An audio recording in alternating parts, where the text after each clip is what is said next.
The morning air in New York carried that sharp November chill that made people walk faster, shoulders hunched, breath visible in small clouds. Maya Rodriguez pushed through the glass door of Sweet Corner Bakery on Lexington Avenue, the warmth inside immediately fogging her glasses. She'd been working here for exactly 2 weeks, long enough to memorize the regulars' orders, but not long enough to feel like she truly belonged. The bakery was small, intimate in a way that made customers linger. Exposed brick walls, mismatched wooden tables, the constant hum of the espresso machine, and the intoxicating smell of fresh pastries that seemed to seep into everything. Maya tied her apron, tucked a strand of dark hair behind her ear, and took her position behind the counter. Thursday mornings were always busy, business people grabbing lattes before meetings, students with textbooks spread across tables, elderly couples sharing croissants. She'd left her previous job at a corporate coffee chain because she needed something quieter, something that didn't require her to paste on a smile while her insides screamed. Her sister, Emma, had been diagnosed with profound hearing loss 3 years ago, and Maya had spent countless nights learning American Sign Language, attending workshops, practicing until her fingers cramped. It had become more than communication. It had become her language of love, of patience, of seeing the world through different eyes. "Maya, can you handle the register? I need to check the oven," called out Mrs. Chen, the owner, a woman in her 60s, whose smile lines told stories of decades in this neighborhood. "Of course," Maya replied, stepping forward just as the door chimed again. The morning rush blurred into a predictable rhythm. Orders taken, coffee poured, pastries boxed, credit cards swiped. Maya found comfort in the routine, in the small talk that required nothing deep, in the anonymity of being just another face behind a counter. She was refilling napkin dispensers when she heard it. Or rather, didn't hear it. A child should have been making noise. Children always made noise in bakeries, asking for cookies, complaining about waiting, chattering about school. But this silence was different. It was the kind of silence that made the hair on the back of your neck stand up, the kind that preceded something breaking. Maya looked up and saw him. A boy, maybe 6 or 7 years old, stood frozen near the display case. His small hands were pressed tightly over his ears, his body rigid as a statue. His eyes were squeezed shut, and his chest was rising and falling too quickly. Rapid, shallow breaths that Maya immediately recognized. Panic attack. His cheeks were wet with silent tears that streamed down without any accompanying sobs. He wore expensive clothes, designer jeans, a navy blue sweater that probably cost more than Maya's monthly rent, spotless white sneakers. But none of that mattered, because this child was drowning in his own fear, and no one around him seemed to know what to do. The customers had noticed. Of course they had. They were staring with that uncomfortable mixture of concern and uncertainty that comes when you know something is wrong but have no idea how to fix it. A businessman in a gray suit glanced at his watch. A young mother with a stroller instinctively pulled her own child closer. An elderly man stood halfway out of his chair, looking around as if waiting for someone to take charge. "Is he okay?" someone whispered. "Where are his parents?" another voice asked. "Should we call someone?" The questions floated through the air, but no one moved. No one approached. The boy's breathing was getting faster, more erratic. His fingers dug into his own hair now, pulling slightly, his whole body beginning to tremble. Maya's training kicked in before her brain could overthink it. She'd seen Emma have meltdowns when the world became too overwhelming, when sounds she couldn't control merged with lights that were too bright and spaces that felt too crowded. This wasn't just distress. This was sensory overload, and it was escalating. Maya stepped out from behind the counter, moving slowly, deliberately. She knew better than to rush, better than to add more chaos to whatever internal storm this child was experiencing. The bakery seemed to hold its breath as she approached. She lowered herself to her knees, bringing herself to the boy's eye level without invading his personal space. For a moment, she just breathed, grounding herself, making sure her own energy was calm. Then, with slow, gentle movements, she raised her hands into his line of sight and formed the first sign. "You are safe." Her hands moved with the fluidity that came from years of practice. Right hand in a fist moving down from her chin, then both hands moving outward with open palms. The universal sign for safety, for protection, for reassurance. The boy's eyes flickered open, just slightly. They were dark, almost black, swimming with fear and confusion. But they locked onto her hands. That was the moment Maya knew she could reach him. She continued signing, her movements smooth and unhurried. "Breathe with me. Slowly. Like this." She inhaled deeply, visibly, her chest rising, then exhaled slowly, her shoulders dropping. She repeated the sign for breathing, one hand on her chest, moving outward, and did it again, keeping eye contact when he allowed it, but never forcing it. The boy's rapid breathing began to slow, just fractionally. He was watching now, not just looking, but actually seeing. His small hands dropped slightly from his ears. Maya kept going. In and out, in and out. "You're doing so well." She signed the words while simultaneously demonstrating the breathing pattern with her own body. The boy's chest began to rise and fall in rhythm with hers. The trembling in his limbs started to ease. A few more breaths, and his hands fell completely to his sides. His eyes were still wet, but the tears had stopped flowing. The panic was receding like a tide pulling back from the shore. "That's perfect," Maya signed with a gentle smile. "You're so brave." The boy's lips quivered, and then tentatively, his small hands moved. He signed back, clumsy, unpracticed, but clear. "Thank you." Maya's heart squeezed. She signed again. "What's your name?" Before the boy could respond, the door to the bakery exploded inward with such force that several customers jumped. 3 men in dark suits swept into the room with the efficiency of a military operation, their eyes scanning every corner, every face, assessing threats with professional precision. They moved like panthers, silent, deadly, completely in control. The temperature in the room seemed to drop 10 degrees. And then he walked in. Dante Seo was not a man you could miss. He commanded space in a way that had nothing to do with volume and everything to do with presence. 6'2", broad-shouldered, with the kind of build that came from discipline and power rather than vanity. His black hair was swept back in a perfect slicked-back style that screamed Italian influence despite his Korean heritage. He wore a 3-piece charcoal suit that fit like it had been sewn directly onto his body, a white shirt that seemed to glow against his tan skin, and a burgundy tie that matched the thin pocket square perfectly. On his wrist, a Patek Philippe watch caught the light, the kind of timepiece that cost more than most people's cars. A gold chain glinted subtly at his neck, and on his right hand, a heavy signet ring bearing a symbol Maya didn't recognize. But it was his face that held you. Sharp jawline, high cheekbones, lips that looked like they'd forgotten how to smile years ago, and his eyes, dark, almost black, like his son's, held a hardness that came from seeing too much, doing too much, surviving too much. There was a scar, thin and white, running through his left eyebrow, giving him a permanent look of dangerous curiosity. Everything about him radiated control, power, and the absolute certainty that he was the most dangerous person in any room he entered. His eyes swept the bakery and landed on his son. For a fraction of a second, something flickered across his face. Relief, fear, love, before the mask slammed back into place.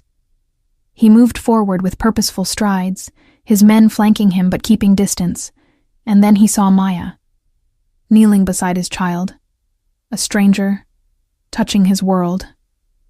Maya's instinct was to scramble backward, to remove herself from whatever situation she'd unknowingly walked into.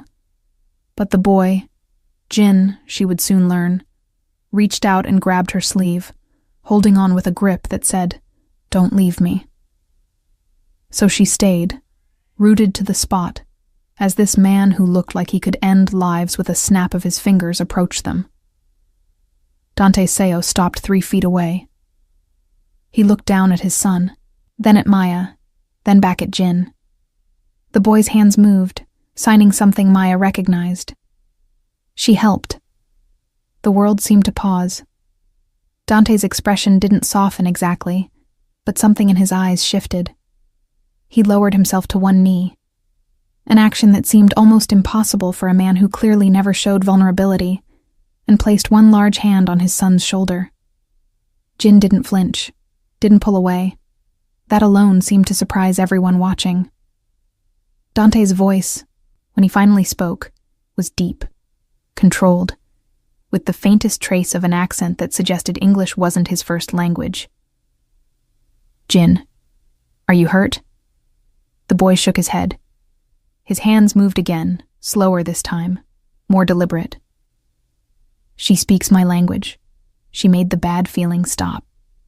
For the first time, Dante Seo looked directly at Maya, really looked at her.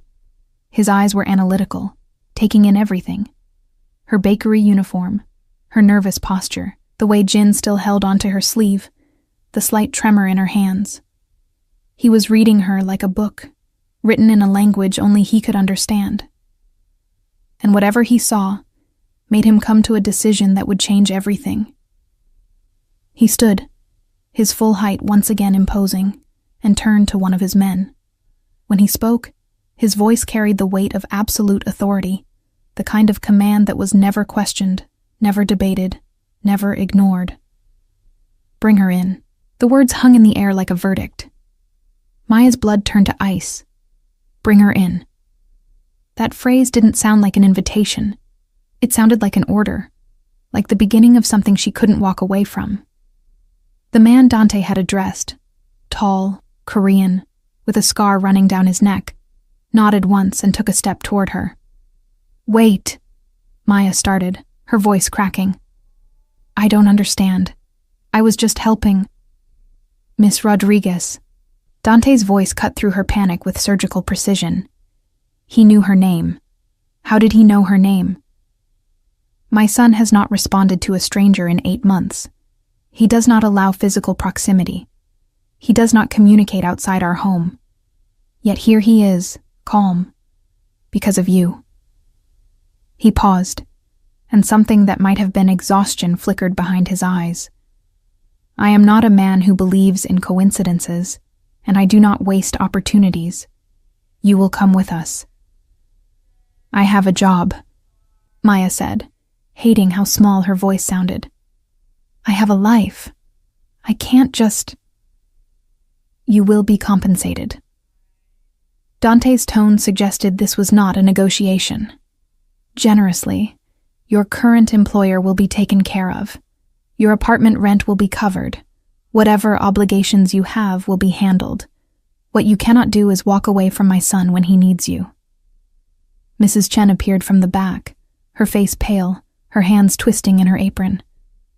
"Maya, honey, maybe you should—" "It's okay, Mrs. Chen," Maya heard herself say, though nothing about this was okay. She looked down at Jin, who was still holding her sleeve, his dark eyes pleading in a way that transcended language. This child, whoever he was, had just experienced something terrifying, and somehow she'd been the one to bring him back. How could she just leave? "I need to make a phone call," Maya said, forcing steel into her voice. "And I need to know exactly what you're asking me to do." Dante's expression didn't change, but he gave a slight nod. "You have 5 minutes. Yuri will accompany you." He gestured to the scared man, who moved to Maya's side with the practiced ease of someone used to following orders without question. Maya's hand shook as she pulled out her phone and stepped toward the back of the bakery, Yuri's presence a constant shadow 2 feet behind her. She dialed Emma's number, praying her sister would answer. 3 rings. 4. Then, "Maya? What's wrong? You never call during work, Listen to me. Maya kept her voice low, rapid. Something's happened. I'm okay, but I need you to hear me out without panicking. There was a pause, and then Emma's voice came through, controlled but tight. I'm listening. Maya explained as quickly as she could. The boy, the panic attack, the signs, the man who'd walked in like he owned the world. She didn't mention the word Mafia, but something in her gut told her that's exactly what she was dealing with. Emma was silent for a long moment. Maya, you're talking about Dante Seo. You know him? Everyone knows of him. Jesus, Maya. He runs the Korean syndicate in New York. Emma's voice dropped to barely a whisper.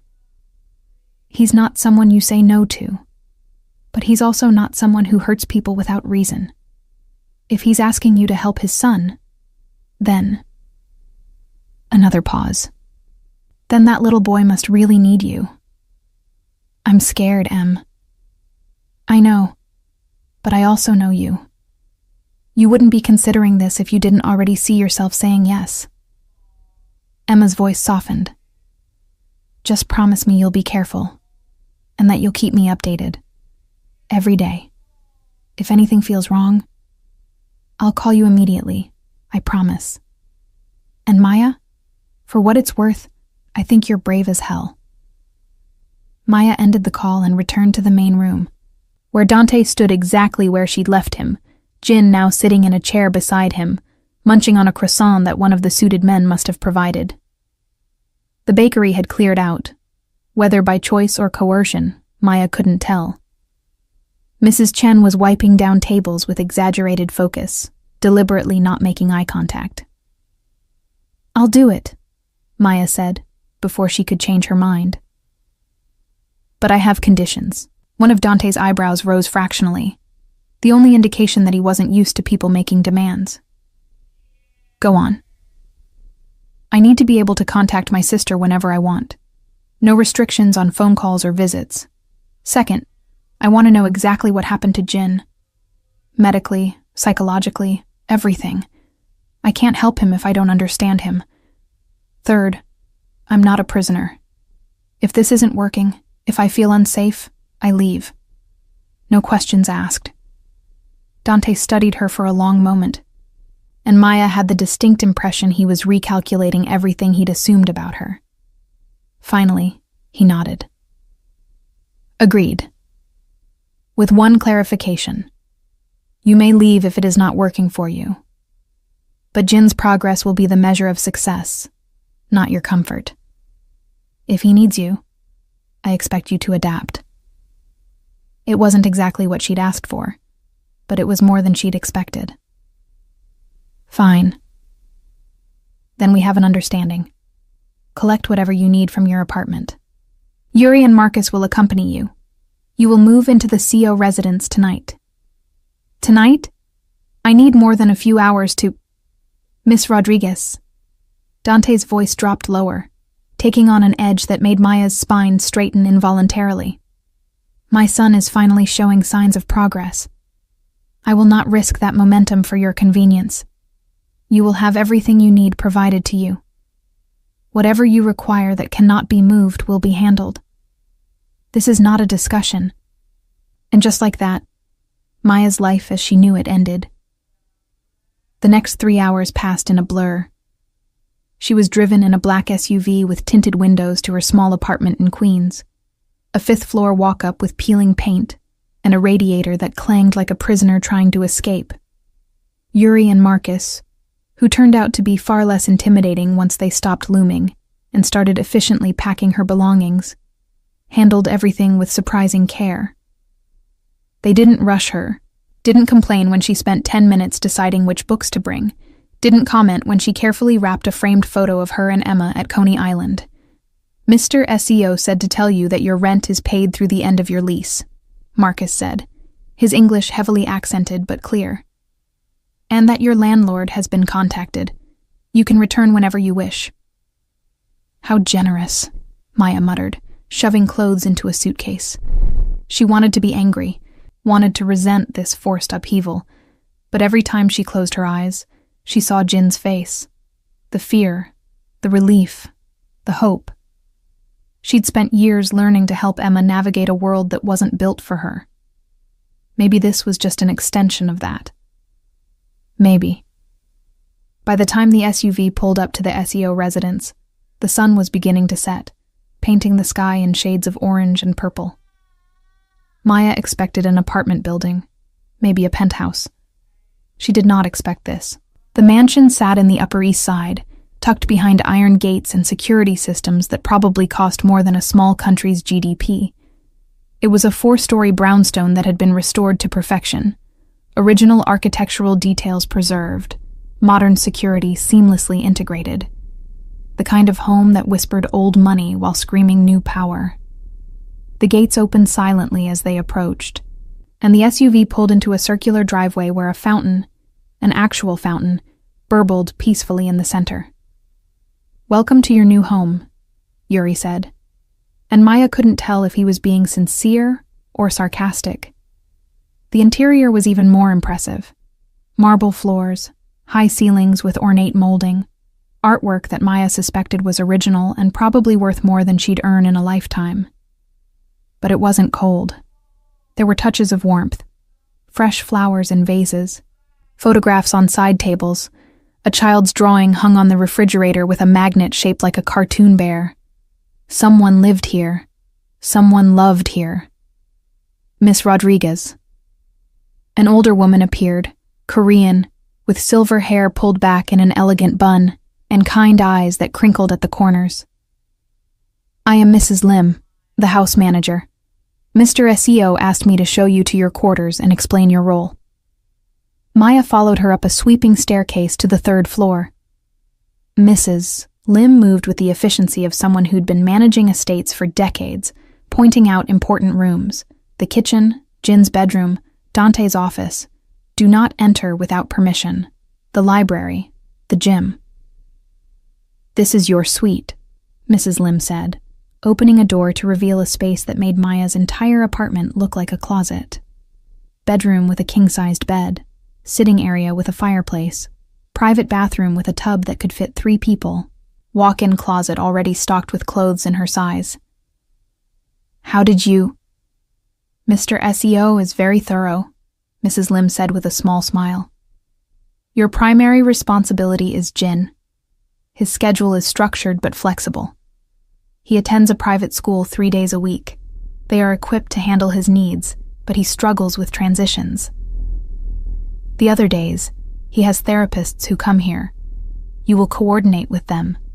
Your role is to be his constant, his safe person, his bridge to communication." "What happened to him?" Maya asked softly. "Why is he like this?" Mrs. Lim's expression clouded. "That is not my story to tell. Mr. SEO will speak with you when he is ready. But I will say this. Jin was not always nonverbal. He was not always afraid, and Mr. SEO would do anything, to bring his son back." There was a weight to those words, a warning wrapped in information. Maya nodded slowly. "When do I start?" "You already have." Mrs. Lim gestured toward the window, and Maya looked down into the garden below, where Jin sat on a swing set, being pushed gently by one of the security guards. "He asked for you. By name. Well, by sign. He made the sign for helper, and then pointed to the gates. He knows you are here, and he is waiting." Maya's throat tightened. "I should go down." "Soon. But first, you should know. Mr. SEO is watching you. Always. He trusts no one completely, especially not with his son. Earn his trust, and you will have access to anything you need. Betray it."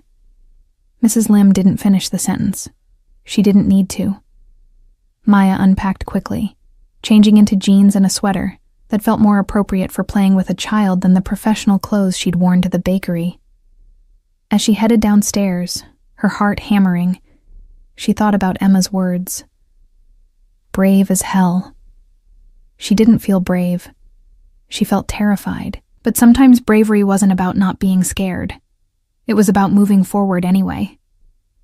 Jin saw her the moment she stepped into the garden. His face lit up in a way that made every doubt Maya had dissolve. He jumped off the swing and ran to her, stopping just short of collision, and signed excitedly. "You came! You're here!" Maya knelt down, matching his enthusiasm with her hands. "Of course I came. I promised to help you, remember? Can we practice signs? Can you teach me new ones? There's so much I want to say." And just like that, Maya understood. This wasn't about being a captive or an employee or a transaction. This was about a little boy who'd been trapped in silence, finally finding someone who spoke his language. How could she walk away from that? From a window on the 4th floor, Dante Seo watched his son laugh for the first time in months and allowed himself the smallest moment of hope. The first week in the Seo mansion felt like living in a beautiful, gilded cage. Maya's suite was more luxurious than anywhere she'd ever lived. Heated floors, blackout curtains, a mattress that felt like sleeping on a cloud. But luxury didn't erase the strangeness of her situation. She was in the home of a man who commanded an empire built on things she didn't want to know about, caring for a child who'd been shattered by circumstances she didn't yet understand. But Jin made it worth it. Every single day, Jin made it worth it. Their routine developed quickly. Maya would wake at 6:30, dress in comfortable clothes appropriate for a day of activities, and meet Jin in the breakfast room at 7. He was always already there, sitting at the table with a plate of fruit and toast that he rarely touched until she arrived. The first morning, he'd signed, "Good morning, teacher," with such formality that Maya had laughed and corrected him. "I'm not your teacher. I'm your friend. Sign this. Good morning, friend." Jin's eyes had widened, and he'd repeated the sign carefully, then smiled so big it crinkled his whole face. From that moment on, every morning began with, "Good morning, friend." And Maya's heart broke a little bit each time because of how much that simple phrase clearly meant to him. They spent mornings working on communication. Maya quickly realized that Jin's intelligence was sharp. He picked up new signs with remarkable speed, his small fingers mimicking her movements with precision. But it wasn't just about vocabulary. It was about giving him tools to express the complex emotions he'd been holding inside. They practiced signs for feelings: happy, sad, scared, angry, frustrated, overwhelmed. They created signs for specific situations. "I need space. This is too loud. I don't understand. Help me." Why didn't anyone teach him this before? Maya asked Mrs. Lim one afternoon while Jin napped. The older woman sighed. They tried. Mr. SEO hired the best therapists, specialists from around the world. But Jin shut down with all of them. He wouldn't engage, wouldn't make eye contact, wouldn't try. After his mother. She paused, choosing words carefully. After the incident, he stopped speaking entirely. The doctors said it was selective mutism triggered by trauma. Mr. SEO blamed himself. Still does. What happened to his mother? That is not my story to share, Mrs. Lim repeated, but her eyes were sad. Just know that Jin saw things no child should see, and Mr. Seo has been trying to undo that damage ever since. Maya thought about that conversation often in the following days. She watched Dante with Jin during the brief times they overlapped, early mornings before Dante left for whatever business dealings occupied his days, late evenings when he returned, always going straight to Jin's room no matter how late the hour. There was a tenderness in how he moved around his son, a careful gentleness that contrasted sharply with the hard edges he showed the rest of the world. But Dante barely spoke to Maya. He observed, constantly. She'd catch him watching from doorways, standing in shadows, his expression unreadable. It should have felt invasive, but Maya understood it. He was protecting his son, assessing whether she was genuine or just another person who would eventually fail Jin. She decided the best way to earn his trust was to ignore his presence and focus entirely on the boy who needed her. On the 5th day, Maya introduced music into their routine. She'd learned with Emma that rhythm could be felt even when sound couldn't be heard, that vibration and visual patterns created their own language. She brought out a small Bluetooth speaker and set it on the floor, cranking up the bass. Then she took Jin's hand and placed it flat on top of the speaker. His eyes went wide as he felt the vibrations pulse through his palm. Maya signed, "Music. You can feel it. Watch me." She played a song with a strong, steady beat and began moving to it. Not dancing exactly, but swaying, stepping, creating visual patterns that matched the rhythm. Jin watched intently, his hand still on the speaker, and then tentatively, he started to move too. Just small movements at first, a shoulder bounce, a head bob, but gradually growing bolder. By the end of the song, he was jumping and spinning, laughing silently, pure joy radiating from every movement. Maya didn't notice Dante standing in the doorway until Jin suddenly stopped and ran to his father, pulling on his hand, signing frantically. "Papa! Papa! Feel the music! Dance with us!" Dante looked at his son, then at Maya, then back at Jin. For a moment, Maya thought he'd refuse. This man who looked like he'd forgotten how to do anything that wasn't serious or strategic. But then something shifted in his expression, and he allowed Jin to drag him into the room.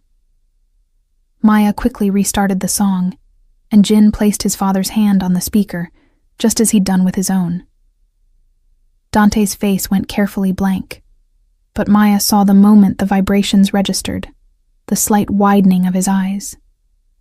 Jin was bouncing excitedly, signing, "Do you feel it? Do you feel it?" And then, in a movement that seemed to surprise even himself, Dante began to move. It wasn't smooth or practiced. This was clearly a man who didn't dance.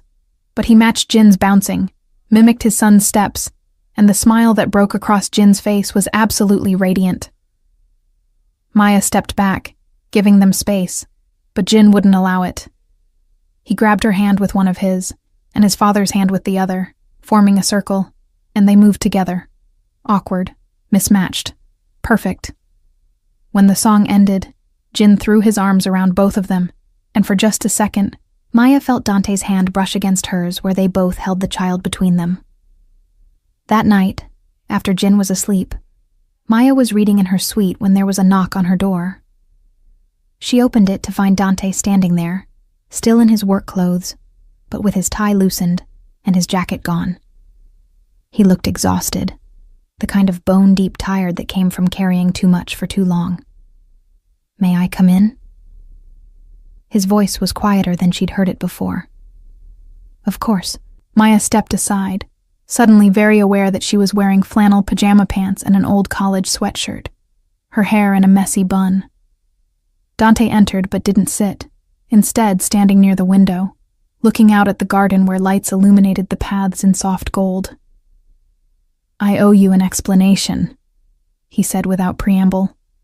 "About Jin. About why he is the way he is." Maya waited, sensing that interrupting would shatter whatever fragile decision he'd made to open up. Jin's mother, Soo-yoon, was killed 18 months ago. Dante's voice was flat, carefully controlled. It was an attack meant for me, a rival organization trying to send a message. She and Jin were at a park, just a normal day, feeding ducks, playing on the swings. The gunman didn't care that there was a child present. Soo-yoon shielded Jin with her body. He wasn't physically harmed, but he saw everything, heard everything. And then he watched his mother die in front of him. Maya's hand flew to her mouth, horror flooding through her. "Oh my God!" "The men responsible are dead," Dante continued, his tone taking on an edge that made Maya shiver. "I made sure of that. But it doesn't change what Jin experienced.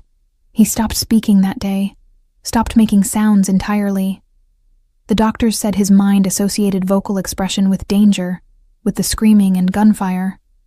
So he retreated into silence." Dante turned to face her, and the pain in his eyes was raw, unfiltered. "I have tried everything. Therapy, medication, specialists, new environments. Nothing worked. He became more withdrawn, more locked inside himself. Until you. I just used sign language, Maya said softly.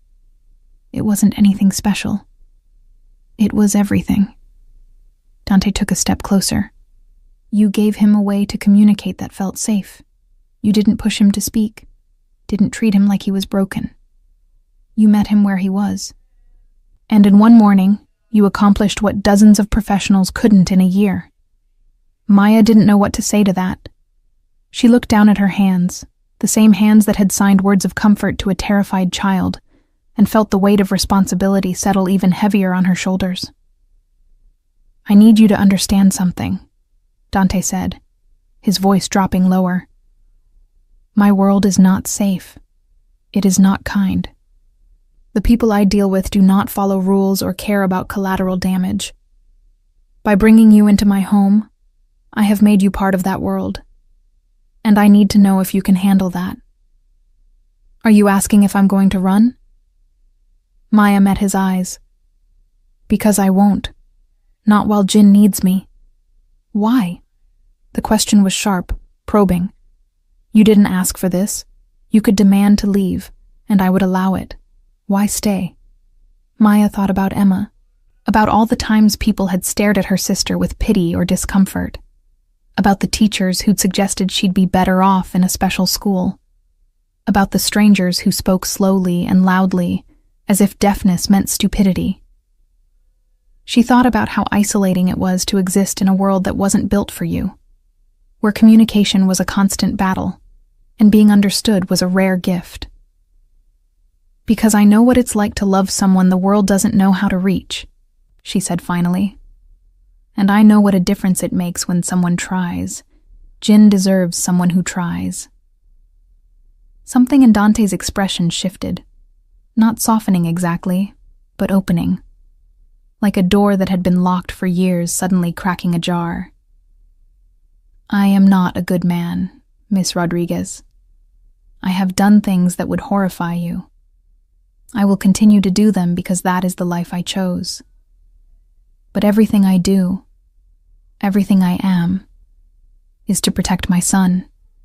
If I ever thought you were a threat to him— I'm not, Maya interrupted. I would never hurt him. I swear to you. Dante studied her for a long moment, and Maya had the sense of being evaluated in ways she couldn't fully comprehend. Finally, he nodded. I believe you, which is why I need to ask for more than we originally agreed upon. What do you mean? Jin's school is hosting a performance in 6 weeks. All the students participate, signing songs, performing short pieces. Jin has never participated before. He cannot handle the crowds, the expectations, the pressure. But today, when he saw you and me together, something changed. He asked me, in signs, if we could be a family for the performance, if you and I could sit together and watch him on stage. Dante's jaw tightened. He has not used the word family since his mother died. Maya's throat closed up. He wants me there. He wants us there, together. As if. Dante struggled with the words. As if we are whole. Of course I'll be there, Maya said immediately. Whatever he needs. It is not just being present. He wants to perform, which means we need to prepare him for crowds, for noise, for all the things that trigger his panic. And he will only do it if you are the one helping him. Dante paused. I know this is more than you signed up for. This is not just teaching signs. This is exposure therapy. This is rebuilding his ability to exist in the world. It will be difficult. There will be setbacks. But if there is any chance he can stand on that stage and feel safe, I will give anything to make it happen. Maya looked at this man who commanded fear and respect in equal measure, who could order violence with a word and luxury with a gesture, and saw only a father desperate to give his son a moment of normalcy. How could she refuse? Then we'll do it together, she said. You, me, and Jin will get him ready. Dante's shoulders dropped slightly, as if he'd been holding tension he could finally release. Thank you. The words sounded rusty, like he didn't say them often. I will be more present for the training. Whatever you need, whatever approach you think is best, I will support. I need you to trust me, Maya said. And I need you to let me see Jin as a whole person, not just a victim. Can you do that? For the first time since she'd met him, Dante Seo smiled. It was small, almost imperceptible, but it transformed his entire face. I will try. As he left her suite, Maya realized that everything had shifted. This wasn't just a job anymore. This wasn't just about helping a child communicate. Somehow, without meaning to, she'd become part of something much bigger, a fragile, broken family trying to piece itself back together. And the most terrifying part was that she wanted to stay. The next 3 weeks were a carefully orchestrated dance of progress and setbacks, small victories and crushing defeats. Maya approached Jin's preparation for the performance with the same methodical patience she'd learned working with Emma. Break everything into manageable pieces. Celebrate tiny wins. Never push harder than he could handle. They started with the physical space. Maya convinced Dante to recreate a small stage setup in the mansion's massive living room. Nothing elaborate, just a raised platform, some basic lighting, a few chairs arranged as if an audience were watching. The first time Jin saw it, he froze in the doorway, his breathing quickening. Maya was beside him immediately, signing, "We don't have to go near it. We can just look from here." But Jin surprised her. He took 3 slow steps forward, stopped, took 2 more. His hand signed, "It's scary, but I want to try." That became their motto. I want to try. They practiced standing on the stage for 30 seconds at a time, gradually building up. Maya would stand with him, signing silly things to make him laugh. "I see a purple elephant in the audience," or "Everyone is wearing banana costumes today." Jin's silent laughter became the soundtrack to their rehearsals, and slowly, the stage transformed from a source of fear into a space of play. But Jin's progress wasn't linear.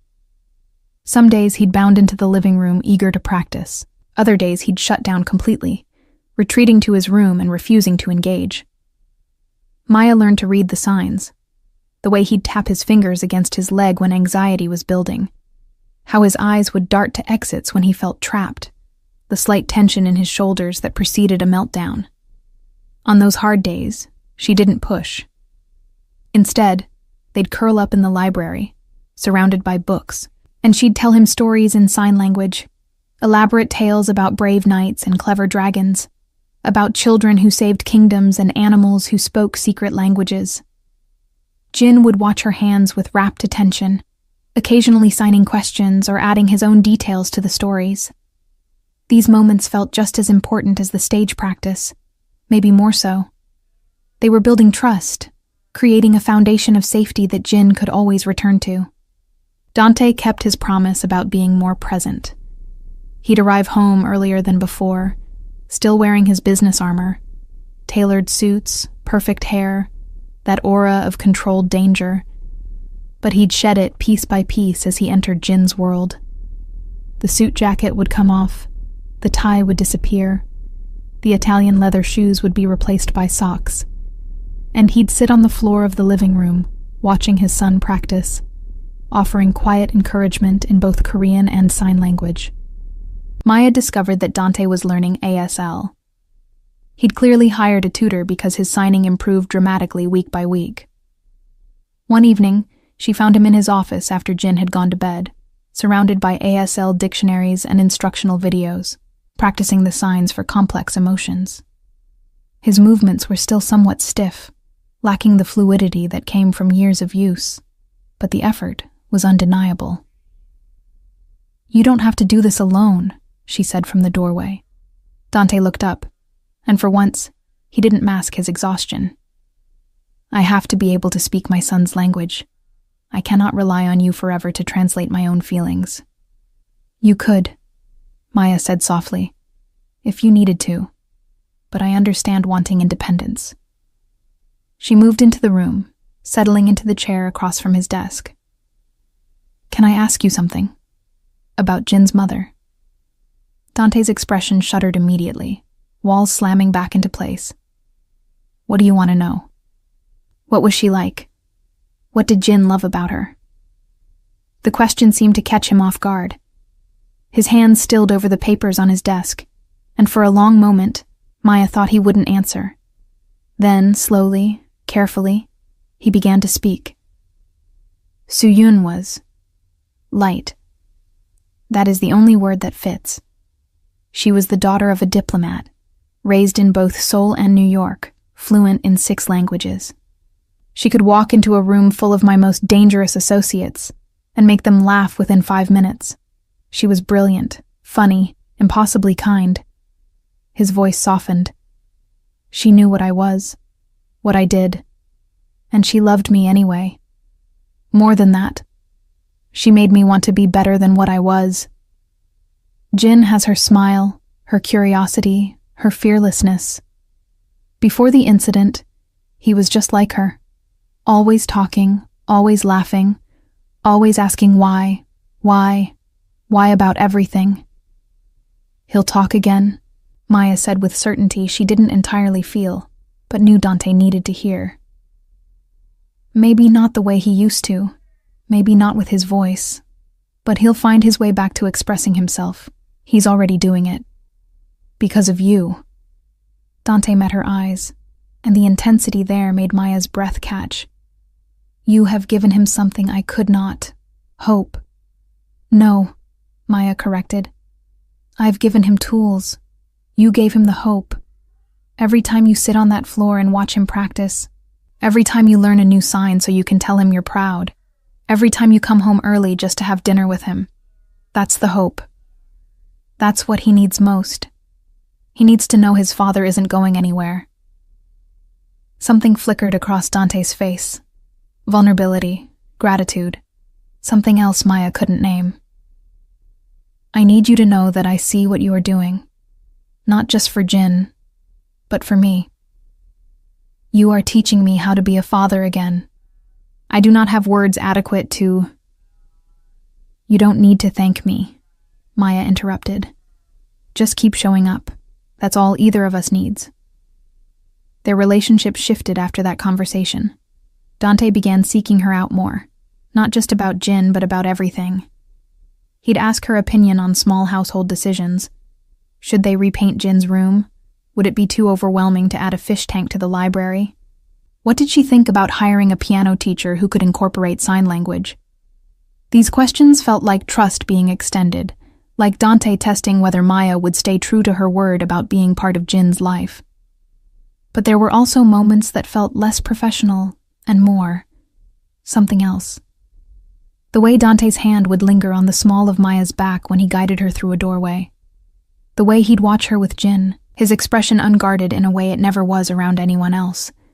The way he'd pour her wine at dinner without asking her preference, somehow already knowing she liked red better than white, dry better than sweet. Maya told herself it meant nothing. She was an employee. He was her boss. More than that, he was a man whose life involved things she couldn't even imagine, whose hands had probably done violent things, whose existence operated by rules so different from her own, they might as well be from different planets. Getting attached, developing feelings, would be catastrophic. But then there were nights like the one 2 weeks before the performance when Jin had a nightmare. Maya heard the commotion from her room, running feet, urgent voices, and rushed to Jin's bedroom. She found Dante already there, holding his thrashing son, signing desperately, "You are safe. Papa is here. You are safe." But Jin was too deep in whatever terror gripped him to respond. Maya dropped to her knees beside them and placed her hands over Dante's, helping him sign more slowly, more deliberately. Together they created a rhythm of reassurance, Dante's deep voice murmuring in Korean, while their hands moved in synchronized patterns Jin could understand even through his panic. Gradually, Jin's breathing slowed. His wild eyes focused on their joined hands, and he grabbed both of them, holding on like they were the only solid things in a crumbling world. They stayed like that for over an hour. Dante sitting against the headboard with Jin in his lap, Maya beside them, both adults keeping their hands within Jin's reach so he could touch them whenever he needed confirmation they were real. At some point, Maya's head dropped onto Dante's shoulder, exhaustion overtaking adrenaline. She felt him stiffen briefly, then deliberately relax, his arm shifting to better support her weight. When Jin finally fell back asleep, neither adult moved. Dawn was breaking outside the windows, painting the room in soft gold light. Maya knew she should get up, should return to her own room, should maintain the professional distance that was quickly evaporating. But Dante's warmth was solid against her side, and Jin's small hand still gripped both of theirs, and the moment felt too precious to break. "He trusts you completely," Dante whispered, barely audible. "He has not allowed anyone to comfort him during nightmares since Su-Yun died. Not even me, most times. But he reached for you tonight." "He reached for both of us," Maya corrected, tilting her head to look up at Dante. "He needed us both." The words hung in the air, loaded with meaning neither of them was ready to examine. Dante's free hand came up, and for a moment, Maya thought he might touch her face, might cross the invisible line they'd both been so careful not to acknowledge. But he stopped himself, his fingers curling into a fist, and instead he looked away. "You should rest properly. Mrs. Lim can sit with Jin." Maya nodded and carefully extricated herself, placing Jin's hand gently on his father's chest. As she reached the door, Dante's voice stopped her. "Maya." It was the first time he'd used her first name. "Thank you. For everything." She didn't trust herself to respond, so she just nodded and fled to her room, her heart hammering in a way that had nothing to do with being tired. The following week brought new challenges. Jin's school required all performing students to do a dress rehearsal on the actual stage with the full audience seating visible. Maya and Dante took Jin to the school early in the morning when it would be empty, thinking it would help him adjust. But the moment Jin saw the vast auditorium, hundreds of seats, bright stage lights, the echo of their footsteps in the empty space, he shut down completely. He wouldn't move from the doorway. His hands shook too much to sign. His breathing turned rapid and shallow. Maya tried every technique she'd learned: grounding exercises, visualization, breaking the task into smaller pieces. But nothing worked. Jin just stared at that stage like it was a monster about to devour him. Dante was getting frustrated. She could see it in the tightness around his eyes, the way his jaw clenched. He wanted to fix this, to command it into being better. But that wasn't how this worked. Finally, Maya placed a hand on his arm and shook her head. "We need to leave. Right now, before he associates this place with failure." "The performance is in 1 week," Dante said tightly. "I know, but pushing him now will only make it worse. Trust me." It was clearly killing Dante to walk away, but he did it. He scooped Jin into his arms, the boy still frozen, unresponsive, and carried him back to the car. The ride home was silent except for Jin's occasional shuddering breaths.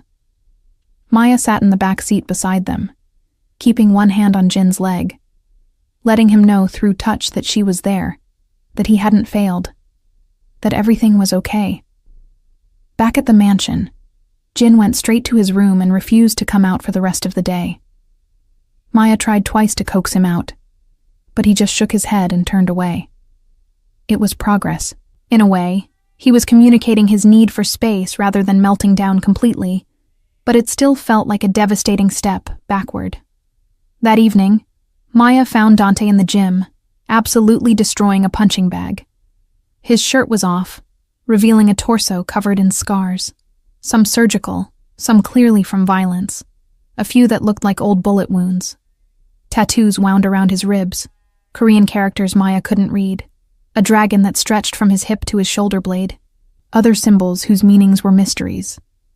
He was all controlled fury, channeling frustration into physical exertion, and Maya almost turned around and left.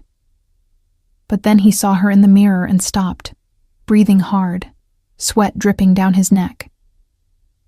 Come to tell me I was right? That I should have pushed him? No, Maya said calmly. I came to tell you that you're doing everything right, and it's still not enough sometimes. And that's not your fault. Dante grabbed a towel, wiping his face. I cannot watch him suffer. I cannot stand seeing him afraid. I know. But he needs to see you're okay with him taking his time.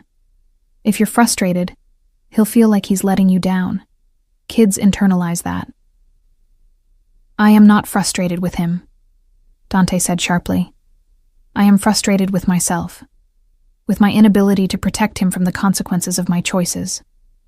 Suyun died because of me. Jin is broken because of me. And now I cannot even help him stand on a goddamn stage without falling apart. What kind of father does that make me? The raw pain in his voice cracked something open in Maya's chest. She crossed the gym and did something reckless. She placed both hands on Dante's face, forcing him to look at her. You are an incredible father. Jin knows you love him. He knows you would do anything for him.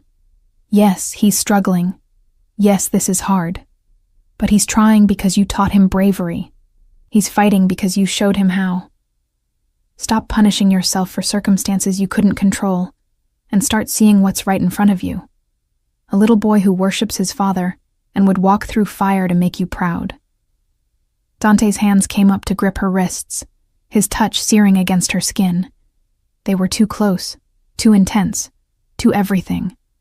Maya should step back. Dante should let go. Neither of them moved.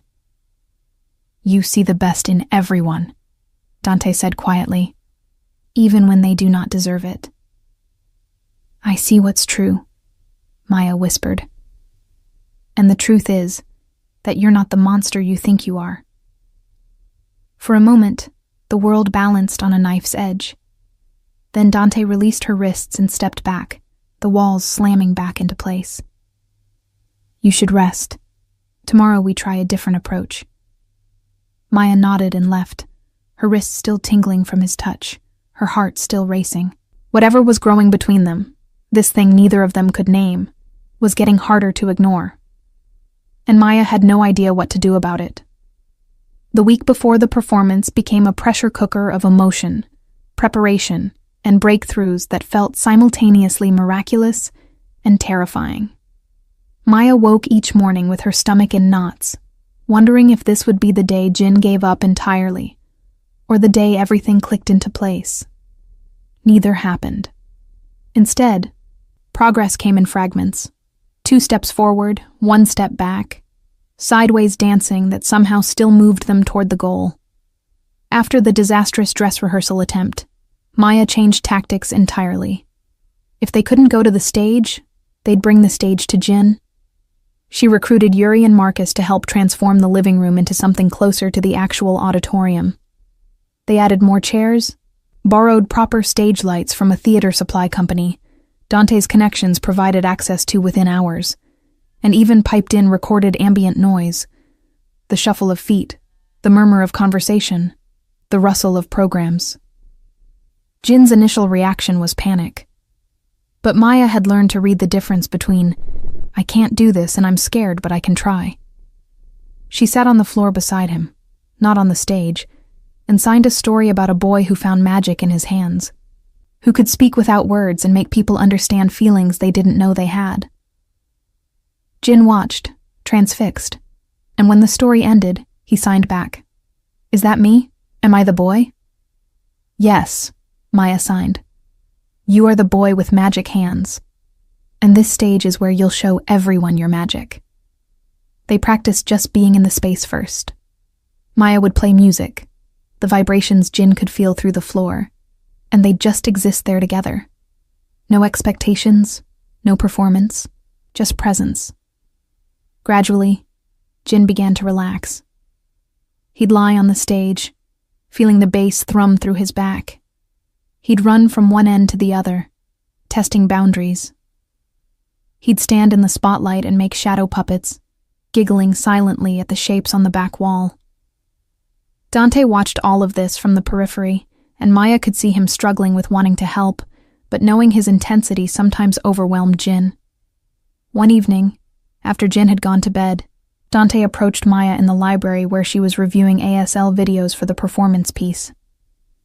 "Teach me," he said without preamble. "Teach you what?" "How to be calm like you are.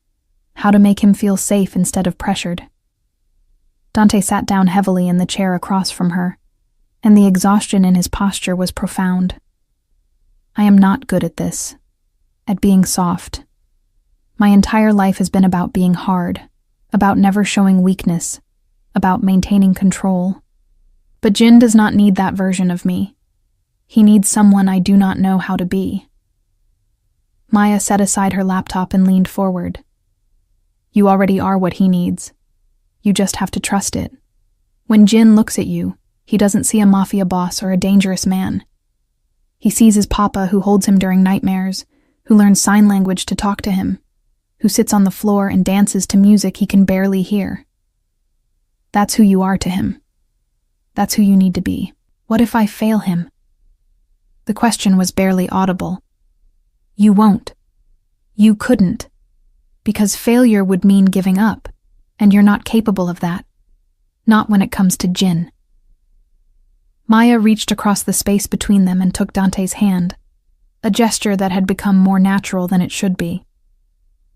"He's going to get up on that stage in 3 days. He's going to perform the song we've practiced, and he's going to be terrified. But you know what will get him through it. Looking into the audience and seeing you, not some perfect, composed version of you, just you, his father, being proud of him no matter what happens." Dante's fingers tightened around hers.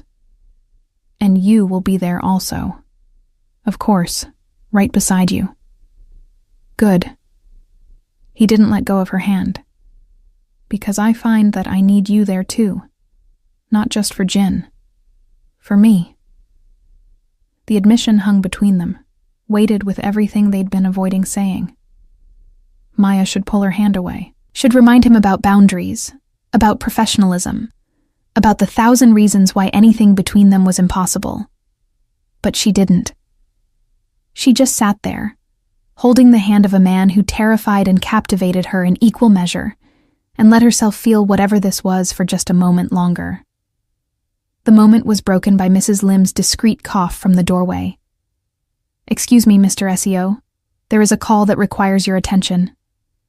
Dante stood immediately, the mask of control snapping back into place. But before he left, he looked back at Maya and signed, slowly and deliberately, "Thank you for seeing me." The signs were clumsy, his hand shapes not quite perfect, but the meaning was devastatingly clear. Maya's throat closed up, and she could only nod as he walked away. The next 2 days were a blur of final preparations. Jin had chosen to perform "Somewhere Over the Rainbow," a song Soo-yoon had sung to him as a baby, Dante had told Maya quietly. The school's performance would feature students signing the lyrics while the song played, and Jin had worked incredibly hard to memorize not just the signs, but the emotional beats, where to pause for effect, how to make his face match the feelings in the words. They ran through it dozens of times. Jin would stand on the makeshift stage in the living room, and Maya would be his audience of one, watching from the chairs, signing encouragement when he looked nervous. Sometimes Dante would join her, and Jin's performance would become stronger, more confident, as if his father's presence fueled him rather than adding pressure. The day before the performance, disaster struck. Jin woke up with a fever. Nothing serious, just a minor bug, but enough that he was lethargic and miserable. The school called to say they could postpone his performance to the next cycle, that there was no pressure for him to go if he wasn't feeling well. Maya expected Dante to jump at the out, to postpone and give Jin more time to prepare. Instead, he sat on the edge of Jin's bed and signed, "Do you want to wait? We can do this another time." Jin was quiet for a long moment, then signed back. What did Mama say about being scared? Dante's expression cracked. She said being brave does not mean not being scared. It means doing the thing anyway. I want to do the thing anyway. Tomorrow. With you and Maya watching. And that was that. Decision made by a 7-year-old who was braver than most adults Maya had ever known. The next morning dawned clear and cold. Jin's fever had broken overnight, leaving him tired but functional. Maya helped him dress in the outfit they'd chosen. Dark blue pants, a white button-up shirt, a sweater vest that Soo-Yoon had bought him before she died. Dante wore a full suit, looking every inch the powerful man he was, but he'd chosen a tie that matched Jin's sweater vest, a small detail that Jin noticed immediately, his face lighting up. The drive to the school was quiet. Jin sat between Maya and Dante in the back seat, holding both of their hands, his grip tight enough to hurt.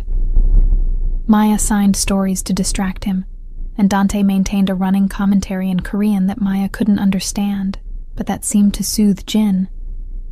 When they arrived, the school was already buzzing with activity. Parents milled around with cameras. Students ran between classrooms in various states of costume preparation. Teachers directed traffic with the harried efficiency of people used to controlled chaos. Jin took one look at the crowd and froze. "I can't," he signed frantically. "Too many people. Too loud. I can't." Maya crouched down immediately. "You're right. It is a lot. But remember what we practiced? You don't have to look at all of them. You just have to look at me and Papa. We'll be right in the front. Block everyone else out. Just us. Can you do that?" Jin's breathing was coming faster. Dante knelt beside Maya, adding his presence to the circle of safety they were creating around his son. He signed, "Jin, look at me." The boy's eyes met his father's. "I am so proud of you. Right now. Before you do anything else. Just for being here. Just for trying. You are the bravest person I know." Dante's hands moved with increasing confidence, the signs becoming smoother. "And your mama is watching. She is so proud, too. I know she is." Jin's eyes filled with tears, but he nodded. "Okay, I'll try. For Mama. And for you." They were escorted to their seats in the front row, center section, best view of the stage. The auditorium filled rapidly, the noise level rising with each new arrival. Maya kept her attention split between the stage and Jin, who was backstage with his class, and Dante, who sat rigid beside her, his jaw so tight she worried he'd crack a tooth. "He's going to be amazing," Maya whispered.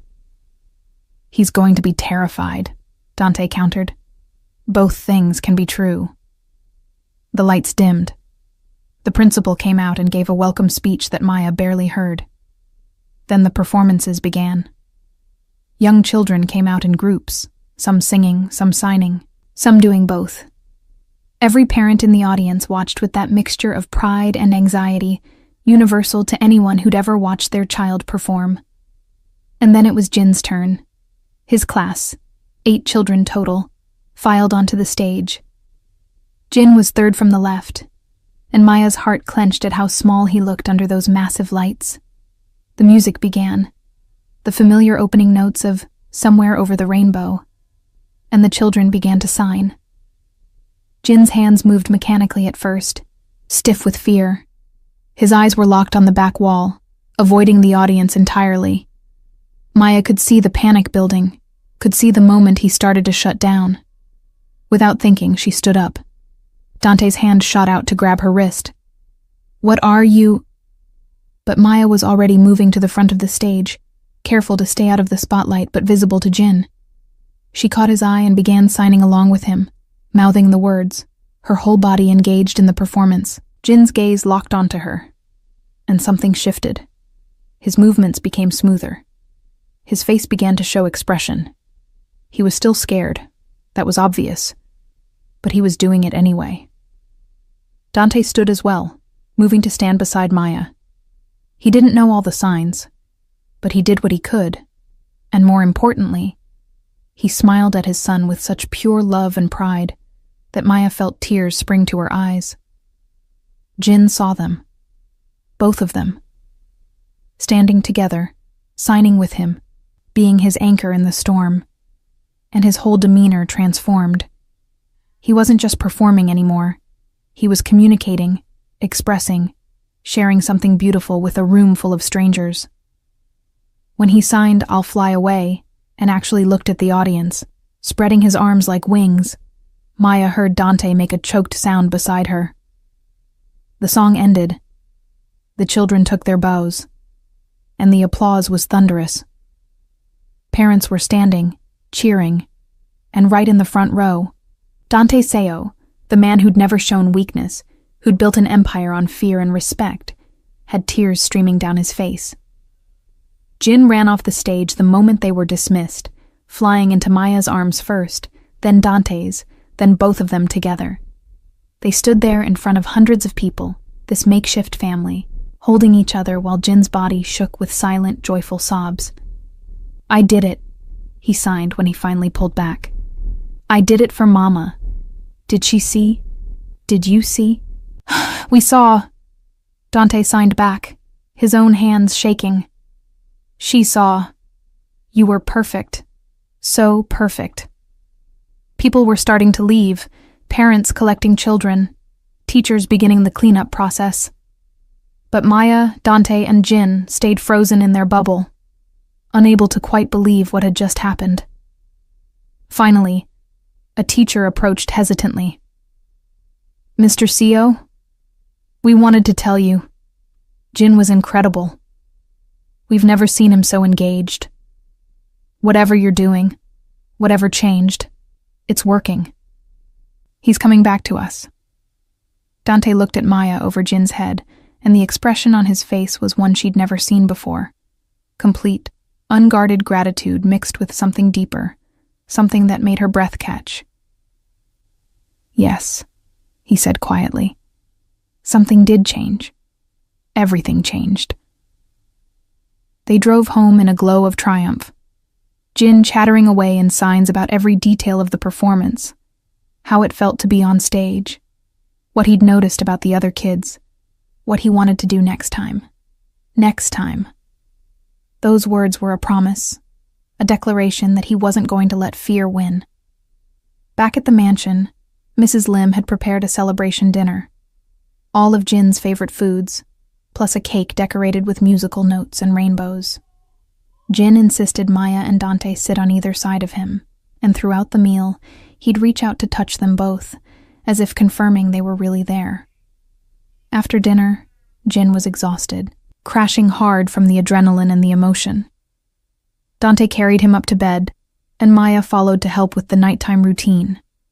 They got him into pajamas, brushed his teeth, tucked him under covers patterned with stars. Jin's eyes were already drooping, but he signed one more thing. "We're a family now, right? All three of us?" The question hung in the air, loaded with hope and fear and a desperate need for assurance. Maya looked at Dante, and what she saw in his eyes made her heart stop. This was a crossroads. What they said next would define everything. Dante signed slowly, deliberately. "Yes, we are a family. Always." Jin smiled and closed his eyes, asleep within seconds. Maya started to leave, to give Dante privacy with his son, but his hand caught hers in the darkness. He pulled her back to Jin's bedside, and together they stood there, watching the child sleep, their fingers intertwined. "I need to tell you something," Dante whispered, "and I need you to hear all of it before you respond." Maya nodded, her heart hammering. "When Suyun died, I died too. I was breathing, functioning, but there was nothing inside me except rage and pain. I built walls so high that nothing could touch me, not even my own son. I told myself it was protection, that if I did not feel, I could not be hurt again. And then you walked into my life and destroyed every single one of those walls without even trying." Dante turned to face her fully, still holding her hand. "You gave me back my son. But more than that, you made me remember what it feels like to be human, to hope, to want something beyond survival. Dante, Let me finish. Please. He took a shaky breath. I know this is complicated. I know I am not a good bet. My world is dangerous. My past is dark. My future is uncertain. But I also know that when I look at you, I see something I thought I had lost forever. I see home. And I need to know. Is there any possibility that you feel the same? Maya's mind was racing. This was insane. This man was a criminal, a killer, someone whose life operated by rules she fundamentally opposed. Getting involved with him would be reckless, dangerous, possibly catastrophic. But as she stood there, holding his hand in the darkness of his son's bedroom, all she could think about was the past 6 weeks. The way Dante had learned sign language to communicate with Jin. The way he'd trusted her with his most vulnerable moments.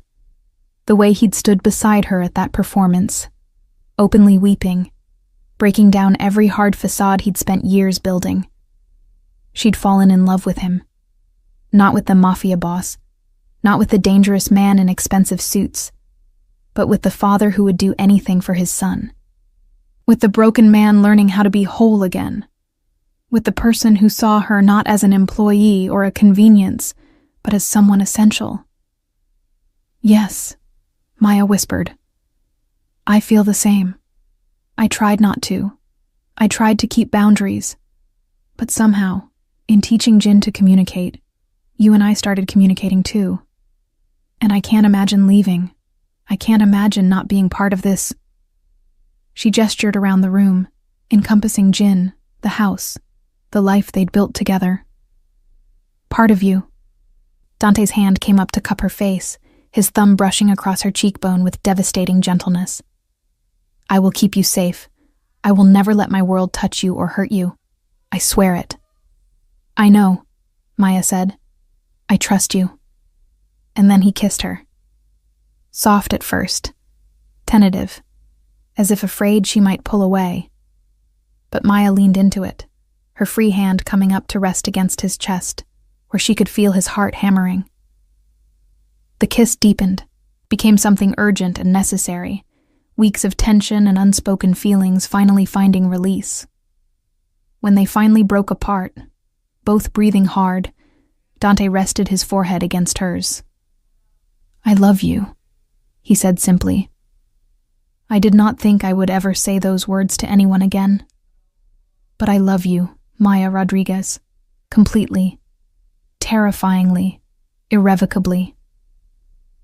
I love you too, Maya breathed.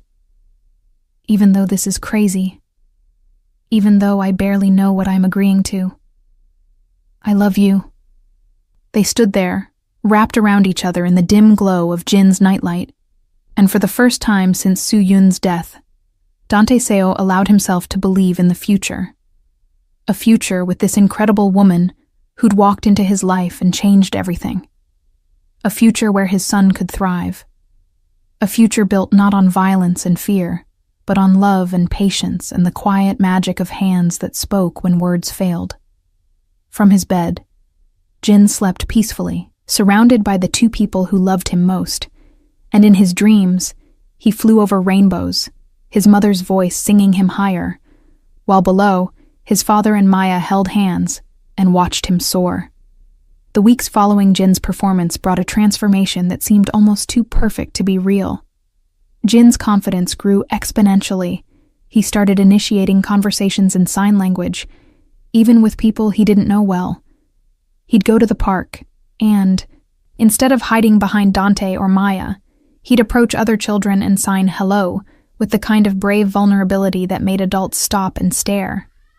Some kids didn't understand. Some walked away.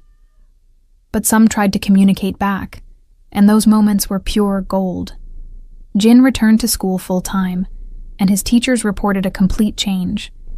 He participated in class, joined group activities, even started going to the school's sign language club where hearing and deaf students learned together. Every week, he'd come home bursting with new stories, new signs he'd learned, new friends he'd made. Maya would sit with him after school, and they'd practice the new vocabulary together. building bridges between his world and everyone else's. But the biggest change was at home.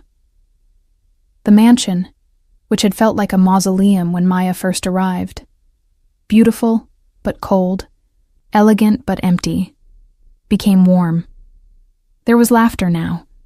Music played regularly, because Jin had discovered he loved feeling the vibrations of different instruments. The kitchen smelled like the cookies Jin and Maya baked every Sunday. Photographs appeared on walls, not professional portraits, but candid shots of the three of them living life. Maya and Dante's relationship evolved carefully, deliberately. They didn't rush. Dante was navigating the complicated terrain of introducing someone new into Jin's life in a parental role, and Maya was still adjusting to being part of a world that operated so differently from anything she'd known. But the foundation was solid. They had dinner together every night, the three of them around the table, conversations flowing in a mix of spoken words and signs. They established rituals: Saturday morning pancakes, Wednesday movie nights where they'd watch films with subtitles and Jin would narrate in sign language, bedtime stories that both adults took turns telling. Emma visited regularly, and watching her interact with Jin was beautiful. Two people who communicated primarily through sign language, no barriers, just pure connection. Emma taught Jin some of the more casual, playful signs that Maya had never thought to include. The ASL equivalents of slang, jokes that only worked in sign language, ways to be silly and irreverent. Jin adored her, and Emma declared him the coolest kid I've ever met, and I'm not biased at all. Dante's relationship with Emma was cautious at first. He was hyper-aware of his reputation, of what she must think of him, of the danger his very existence posed to people Maya loved. But Emma, practical and direct as always, had sat him down one evening and said, "Look, I don't know what you do for a living, and honestly, I don't want to know. But I know you love my sister, and I know you'd die before you let anything happen to her or Jin. So we're good.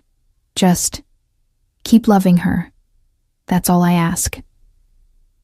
Dante had looked genuinely shocked, then grateful, and from that moment on, Emma was welcomed as family.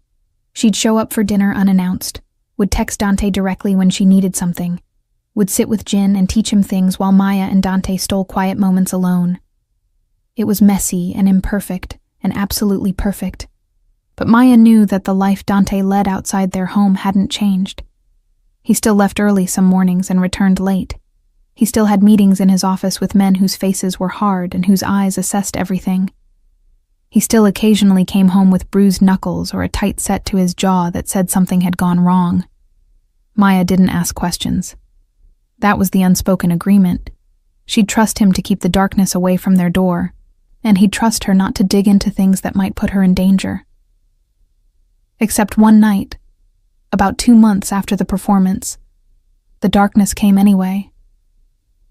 Maya was reading in the library, Jin asleep upstairs, when she heard raised voices from Dante's office. That wasn't unusual. Dante ran an organization, and organizations had conflicts. But then there was a crash, the sound of something breaking, and Yuri's voice saying something sharp in Korean. Maya's instincts screamed at her to stay away, to let Dante handle whatever this was. But her feet carried her toward the office anyway. She reached the door just as it opened, and a man she didn't recognize stormed out, young, Asian, with a scar bisecting his lip and eyes full of fury. He saw Maya and stopped, his expression shifting from rage to something calculating. Before Maya could react, he'd grabbed her arm, yanking her against him with a knife suddenly pressed to her throat. "Tell Seo his payment just increased," the man said, in heavily accented English. Everything happened very fast after that. Dante appeared in the office doorway, and the expression on his face was unlike anything Maya had ever seen. Pure, lethal rage that promised death. Yuri and Marcus materialized from other parts of the house, weapons drawn, moving with the precision of soldiers. But no one moved closer because that knife was against Maya's skin, a bead of blood already forming where the tip pressed too hard. "Let her go," Dante said, his voice devoid of all emotion. That somehow made it more terrifying. Let her go, and you leave here alive. Not until we renegotiate. There will be no negotiation. There will be you releasing her, or there will be you dying in the next 5 seconds. Choose. The man's grip tightened, and Maya felt the knife bite deeper. Pain bloomed sharp and hot. And then, something inside her clicked. The same thing that had activated when she'd seen Jin panicking in the bakery. She couldn't control the situation with strength, but she could with surprise. She signed rapidly with her free hand. Nonsense words that meant nothing, but that caught the man's attention for a split second. In that moment, she went limp, dropping her full weight. The man's grip faltered. Dante moved. Maya didn't see exactly what happened.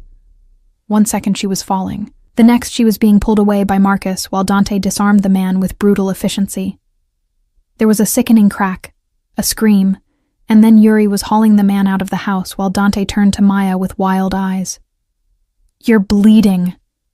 Jesus Christ, Maya, you're bleeding. It's just a scratch, Maya said, though her hands were shaking violently.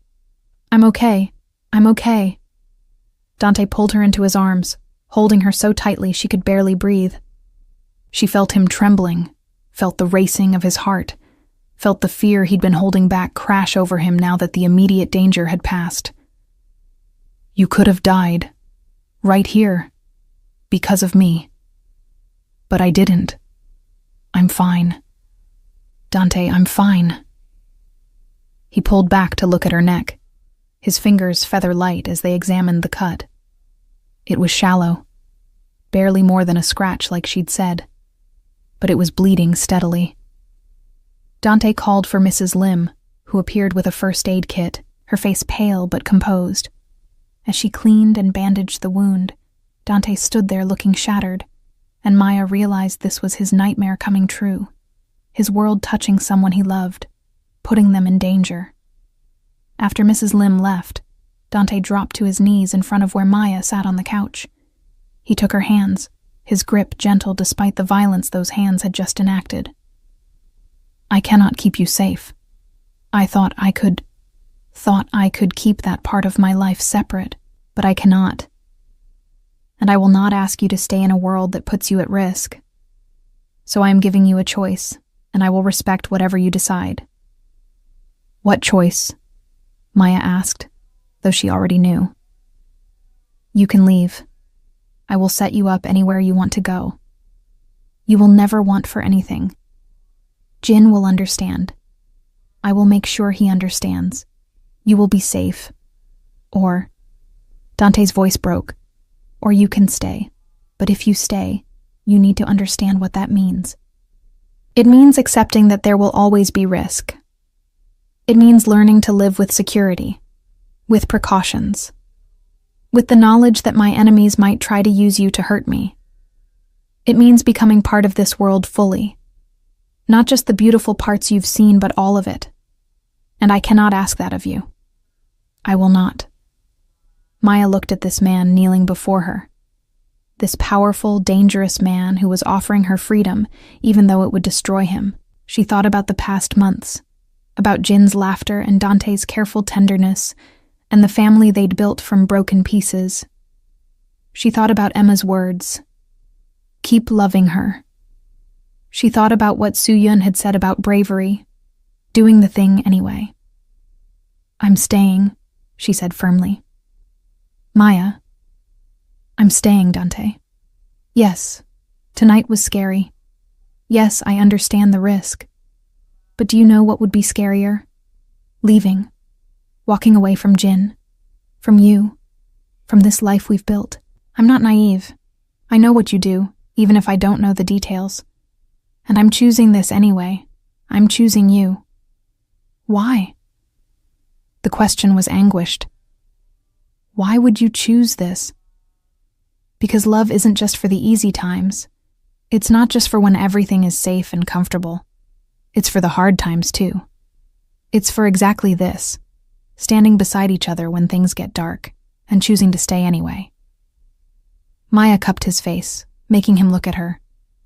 You gave me and Jin a family. Let me give you the same. Let me be brave for you the way you're brave for him every single day. Dante pulled her down to the floor with him, holding her like she was the only thing anchoring him to earth. They stayed there for a long time, wrapped around each other, neither speaking because there were no words adequate for what they were both feeling. Eventually, they heard small footsteps on the stairs.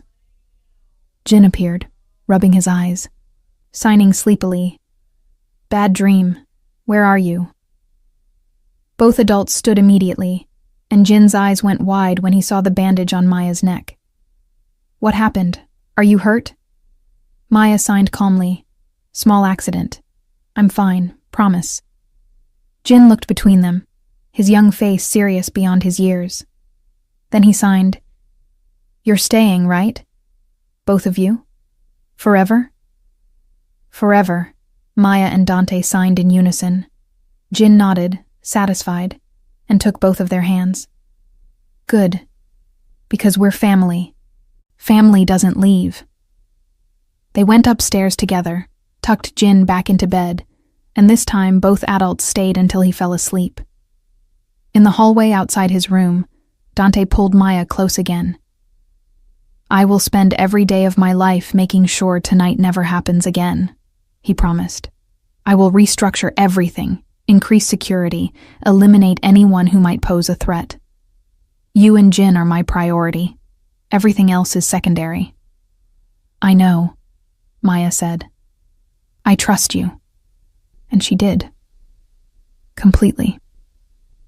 It was terrifying and exhilarating and felt like stepping off a cliff while being absolutely certain someone would catch her.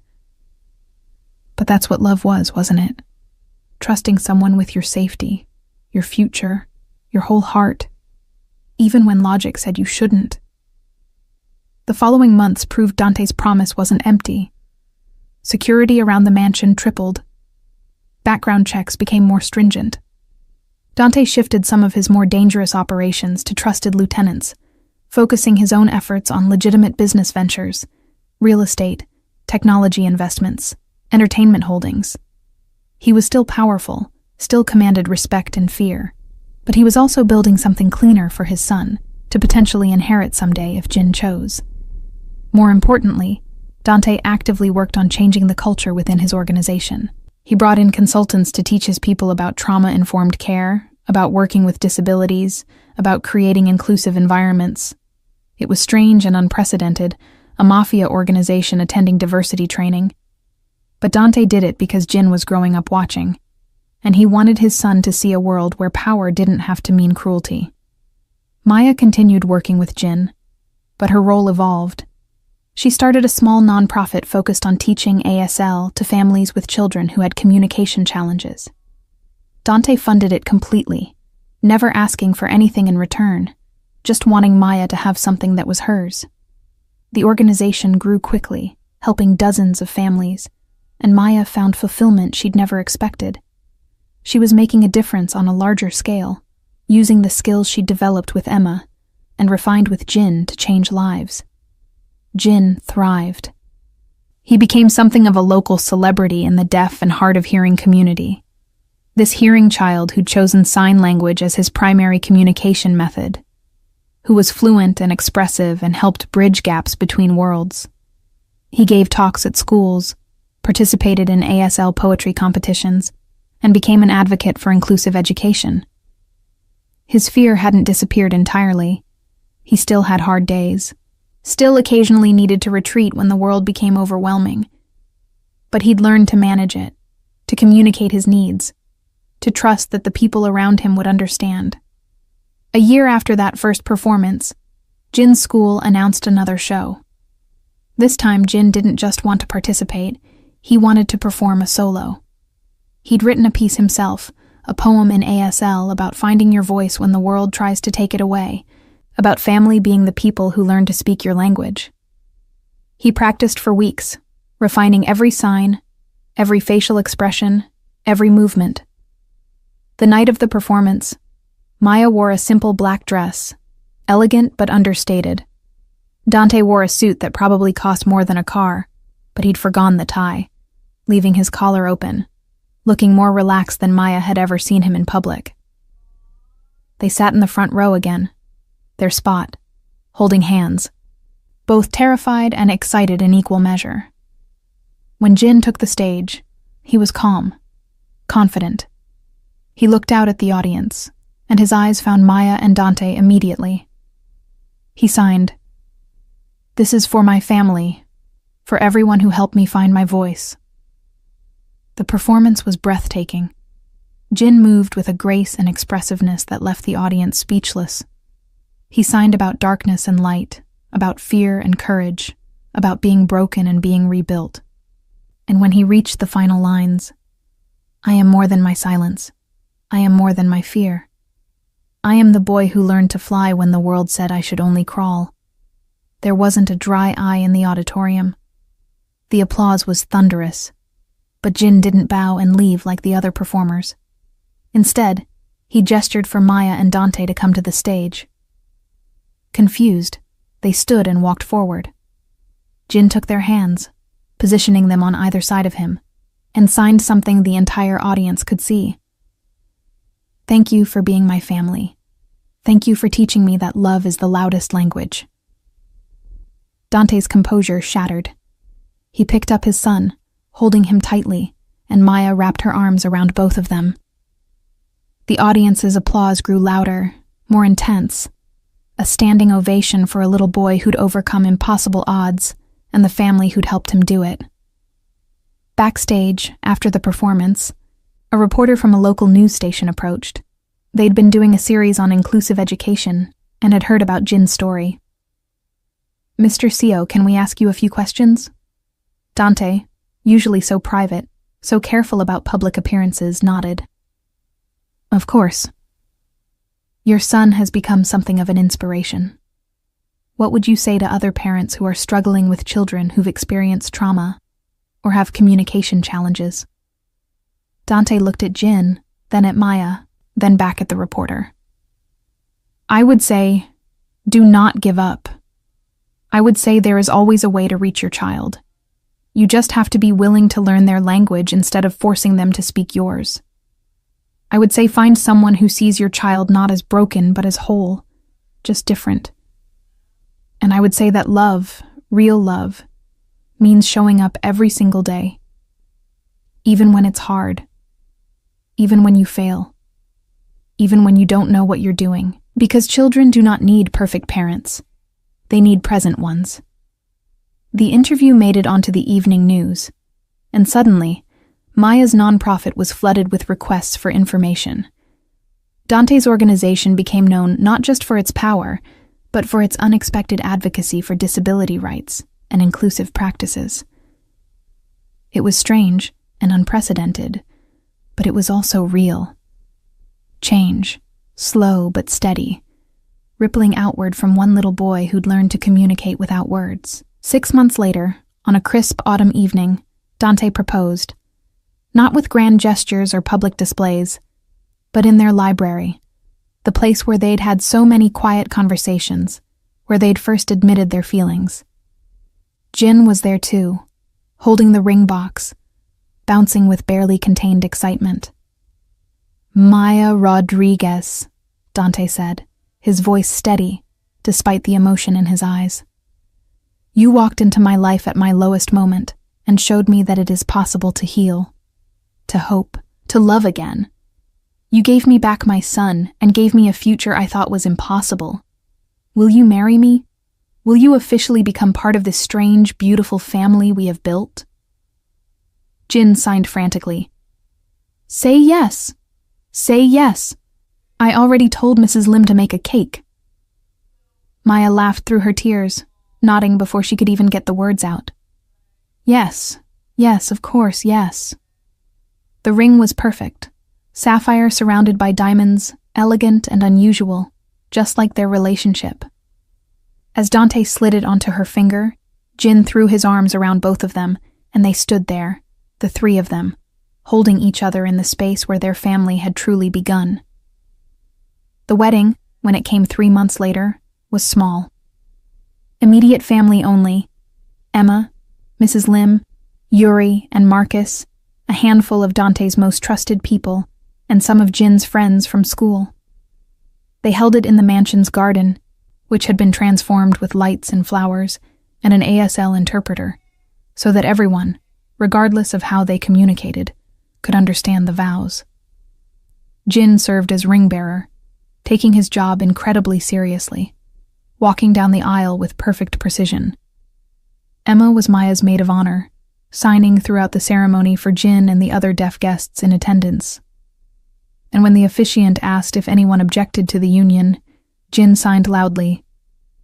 If anyone objects, they have to leave because this is the best family ever. Dante's vows were simple but devastating.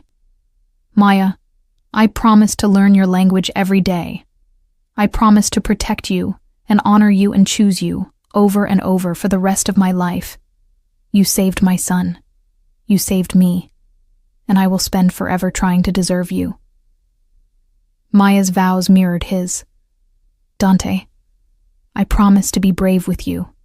I promise to stay even when things are hard. I promise to love Jin as my own and to build with you a life that honors the past while embracing the future. You taught me that family is not just blood. It's choice. And I choose you. Always.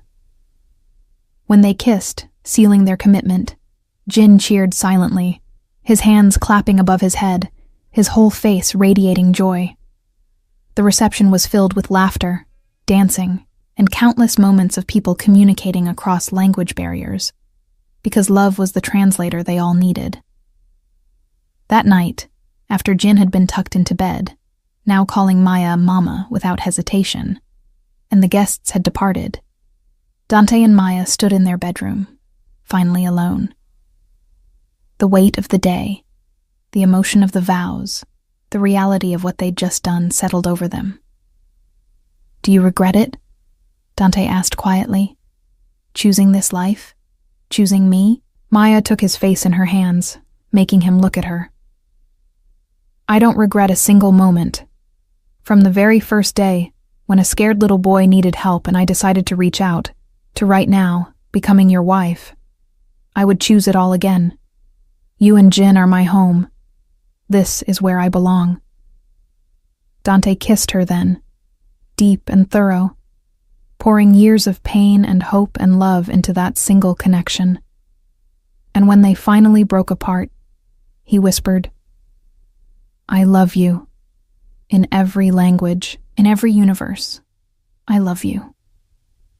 I love you too, Maya whispered back. Forever. Somewhere in the house, Jin slept peacefully, dreaming of rainbows and music, and the family that had been rebuilt from broken pieces.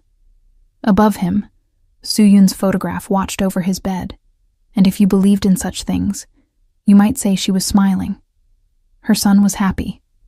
Her husband had learned to live again, and the woman who'd made it all possible had become the mother Jin deserved. Outside, the city continued its endless rhythm, millions of people living millions of lives, most of them never knowing about the Mafia boss who learned sign language, the woman who saw beyond danger to possibility, and the little boy who taught them both that sometimes the loudest message is delivered in silence. Their story wouldn't make history books or inspire movies, but it was real, and it was theirs, and it was absolutely perfect. Years later, when Jin was grown and pursuing his own dreams, running Maya's nonprofit, now expanded internationally, he would look back on that night in the bakery when a stranger had knelt beside him and shown him he wasn't alone. He'd think about his father's journey from broken to whole, about Maya's courage in choosing a life that terrified her, about the family that had been forged not from blood, but from commitment and love, and the determination to never give up on each other. And he'd sign, to an audience of thousands at a conference on inclusive education, My mother told me that being brave means doing the thing even when you're scared. My father showed me that love is stronger than fear. And my second mother taught me that everyone deserves to be heard, no matter how they choose to speak. These are the lessons that changed my life. These are the truths I will carry forever. And these are the gifts I hope to give to everyone who feels voiceless, who feels invisible, who feels like the world has forgotten them. You are seen. You are heard. You matter. And your story, your language, your truth is worth everything. The applause, both audible and silent, hands raised and waving in the deaf community's form of applause, would go on for minutes. And somewhere, watching from the audience, Dante and Maya would hold hands and marvel at the man their scared, silent little boy had become. They'd done that. Together. By choosing love over fear, presence over perfection, communication over silence. And that, in the end, was the whole story. Not a fairy tale, because it was messy and complicated and sometimes painful. But it was real. And it was theirs. And it was absolutely, unquestionably worth it.